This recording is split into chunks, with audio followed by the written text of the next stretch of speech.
Hi, this is James Pennington, Executive Director of Back Bay, and I'm here in our lovely mission house today from the Executive Director's desk. So I want to talk a little bit about Ocean Springs and what's happening in our neighboring community here, and Kevin kind of alerted me to this. But there was a story in the news about Ocean Springs removing homeless folks from what they say is private property. I think it's a little bit questionable. I was in Ocean Springs, this would have been about a month ago, with an outreach worker from Open Doors, and we were kind of checking what was happening right in Ocean Springs because we heard that there was a huge increase in unsheltered people living there. Well, there was an increase, but I don't think it was as huge as we expected it to be. And most of them were actually not on private property. Most of our homeless friends were camping on what would have been public property, or as they told us, private property where they were already given permission to camp. So I think what's happened, and this is from almost a year and a half ago now, in Ocean Springs we did a study around homelessness and what some of the solutions would be to homelessness.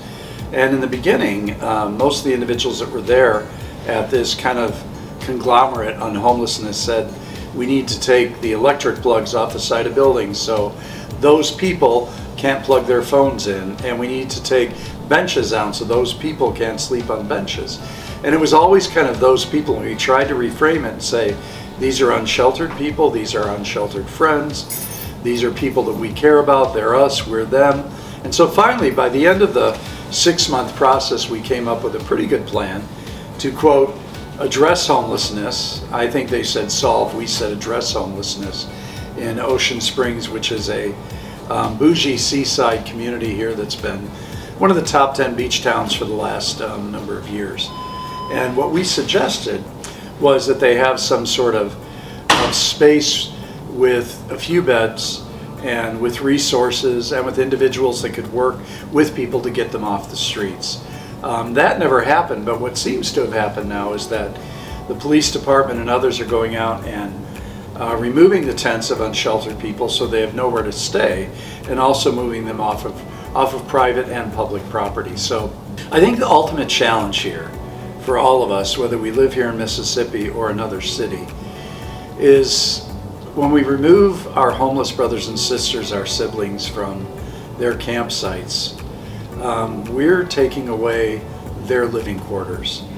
I think I'm starting to reframe my understanding of homelessness, that to be living out in the woods in a tent is not necessarily being homeless, because tents are homes. And after all, people who have money and have resources go camping for vacations, right? And they use tents, they use trailers, they use a variety of housing options out in the woods. And so these folks are going out in the woods. They don't maybe have a traditional home to go back to, but this, for all rights and purposes, is their home. For example, a friend of mine that I call Peaches, who is an unsheltered woman here in Biloxi. She has a pretty large tent that I would say is maybe 8 by 12, and it's on pallets, and so it's lifted up, and she's got carpeting in there that she's scavenged, and she also has several tarps, and she has all of her items hanging on trees and clotheslines, and very honestly, her home is pretty well taken care of, and she cleans it and sweeps it every day, but it's her home, right? And for me to go in and destroy that home would really probably to destroy her spirit even further. For me, the goal is that we as humans realize their humanness, realize that's a choice they've made if indeed they've chosen that. If they haven't, that we work with them to get them out of the tent, off the streets, off the beach, and into permanent housing. But my issue with what the Ocean Springs Police Department has been doing is just confiscating these tents, tearing down these structures when they're gone, and the people come back to absolutely nothing. So that's kind of my response to what I see happening in our community. And here on the coast, we don't have an overnight shelter, 365, 7 days a week, 24 hours a day. We don't have that, and we need to find solutions until we get that. So one of our solutions, of course, is our tiny shelter on wheels, or tiny bedroom on wheels, and we've done a couple of spots on those.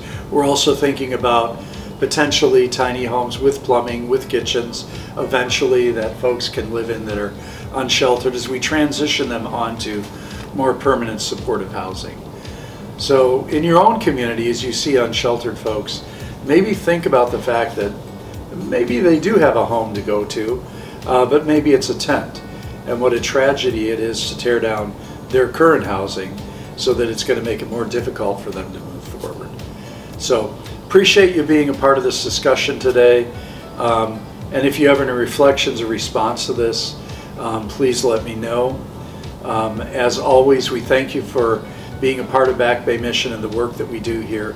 The mission house that I'm in today is where our campers come that stay here for 5, 6, 7 days. Our campers come to do rehabs on homes to keep people in their homes from becoming homeless, and they spend time at the Micah Day Center feeding at Loaves and Fishes or helping out in our food pantry. So we're grateful for them as we are grateful for you. So have an awesome day.